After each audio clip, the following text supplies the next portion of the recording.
Clemson has been practicing really since early March now. They've been getting after it. They scrimmaged, I believe, this past weekend. Talked to my guy Grayson Mann over at tigernet.com. They do a great job over there. The vibe that it sounds like is going on right now in Clemson, South Carolina is just locked and loaded, man. We've talked about how they're number one in returning production going into next season. It's easy to just dismiss that as a nice stat. Okay, they got a lot of guys back from last season. I think it's more interesting when you walk through how they got the number one returning production in college football. They had a lot of dudes now look at the NFL, say, I'm good for this year, I'll come back, and are committed now to running it back at Clemson. I don't think you say no to the NFL draft to come back and have a year where you win 8 games and everybody says, okay, good year, let's go move on to next season.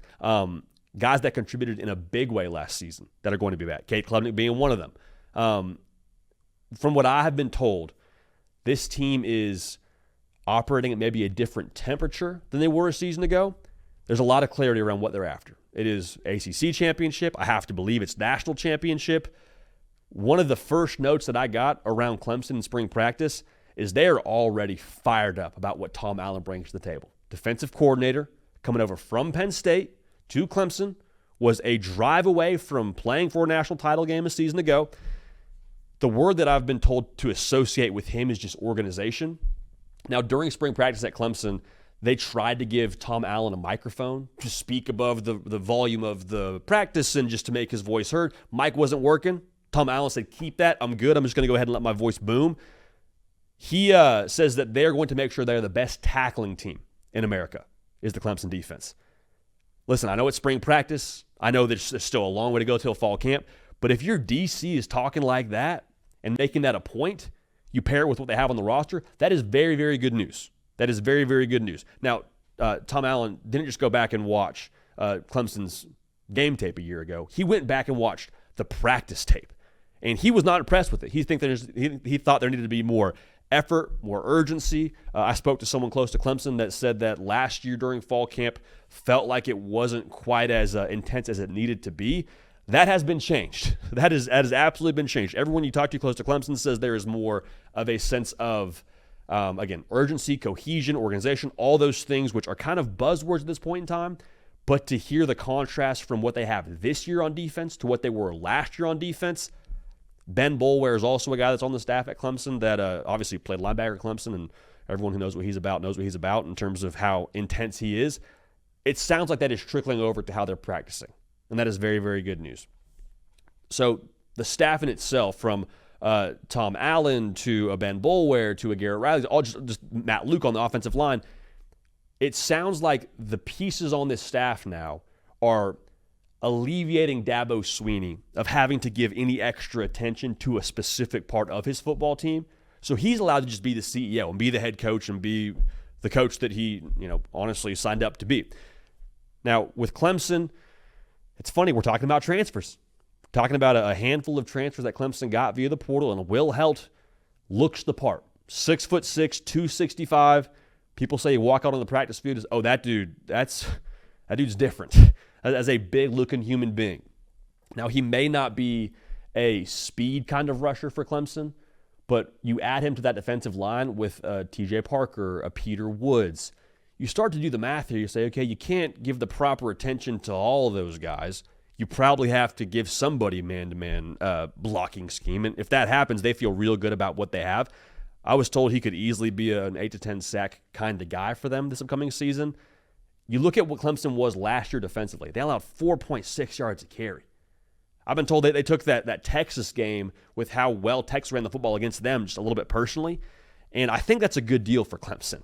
I think anytime you leave a season, you get to a point where you played for the college football playoff, so it wasn't a bad year.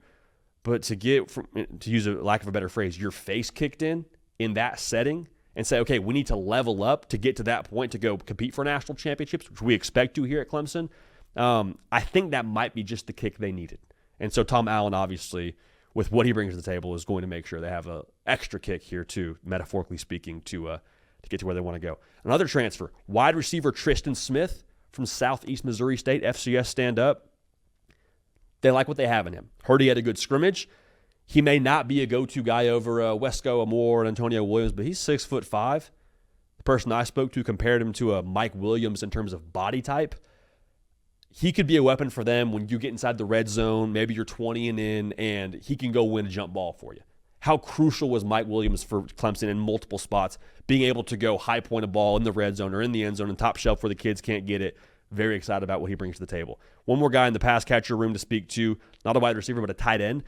Christian Bentancur is a guy that they've been excited about since he's stepped on campus at Clemson.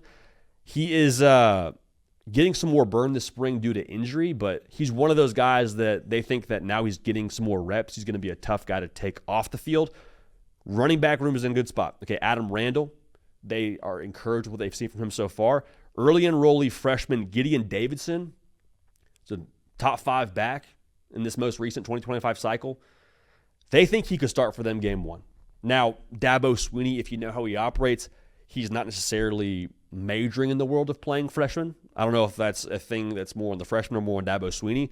But what I was told, he's a guy that Gideon Davidson is, that could ultimately end up starting at some point for Clemson. So whether it's game 1 or whether it's in October, once he starts getting those RB1 kind of looks, he's a guy they think will maximize it. Also had a great scrimmage himself. Now, Cade Klubnik comes into the year as a third-year starter, right? We know what we get. We know what we get in him, and it's very funny when you juxtapose this current spring to what previous spring was. Like Clemson goes out in their spring game a season ago, and Cade Klubnik didn't even have the best spring game of all the quarterbacks. And so then he goes on and has the season he has, and he looks more confident. The Clemson offense it feels like light years better than they were the season before. Right now during spring practice, there's not a lot of buzz around Cade Klubnik, and I think that's exactly what you want if you're a Clemson fan. Like, no news around your QB1 is good news. We shouldn't be having a conversation around what Cade Klubnik looks like during spring practice because you have now 2 years to look at to know what you're getting in him. Most recently, I guess, or most notably, the last season. The best way to describe this for me when you talk about, Cade and spring practice is that there just feels like there's more clarity for him in a way. Last year, he was maybe renting the house that was the Clemson offense. It was his. You felt good enough about him to start him, but you weren't 100% sure what this thing would look like a year or two from now. Now, you fast forward the tape, a college football playoff and an ACC title later, he's now owning the house. It's his offense. It goes through him. It's not a matter of can he get you there. It's about how far will he get you. And so for Clemson fans, that's a very familiar territory to be in when you talk about some of the great Clemson quarterbacks that have rolled through there. And I think Cade Klubnik has every potential to go and accomplish what those past quarterbacks have accomplished. When you look at the roster, you look at the moves they made on the staff, all those things, it's all right there for Clemson. We'll talk more about them later in the show, but it's all right there for them. And so far through spring practice, trending in the right direction.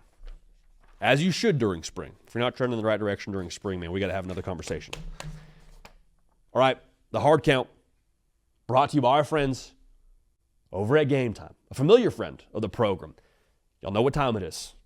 I can't say specifically what time it is, but it's that month after February, and there's a certain college basketball tournament going on that maybe, just maybe, you would like to get tickets to. The best way to do that is with Game Time. Best tickets, lowest prices, guaranteed. I'm telling y'all, if you want to make sure that you're getting the best seat in the house, Game Time has got a tremendous feature on there to where you can make sure you search for the lowest price and also the best seat. There's also a feature on Game Time called Game Time Picks.